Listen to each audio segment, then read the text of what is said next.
The paint peeling off galvanized metal often points to water getting in between the metal and the paint. This is usually caused by the metal not having been properly primed or prepared when it was originally painted. It needs to be repaired as soon as possible to save the metal.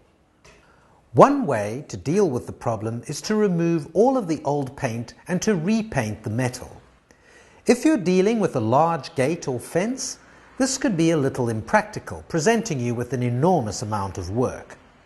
Alternatively, you can scrape away the peeling paint that you can see and lightly feather the edges with sandpaper before doing the repair. Go over the entire surface, checking carefully to ensure that a damaged section has not been missed. Paint that is lifting away from the surface will allow water to make contact with the surface.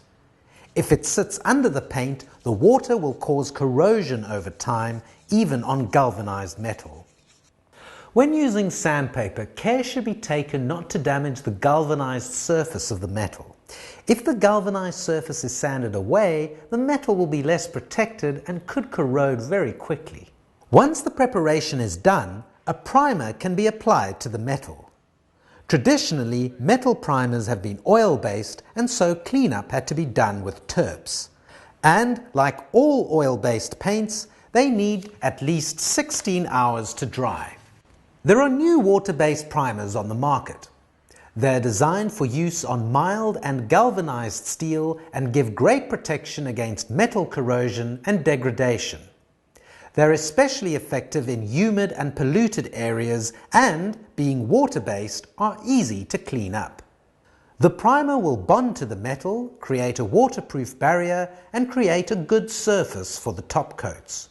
This surface has been painted before, so only the exposed metal needs to be primed. The next step is to apply a universal undercoat. Now these days there are top coats such as Velvaglow that already contain the undercoat, so you can skip this step if you use one of these. This will save you a lot of time and effort. Now let's apply the first top coat.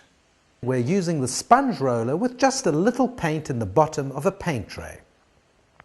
It's a good idea to wear gloves while doing the job to keep the paint off your hands and save you time during cleanup.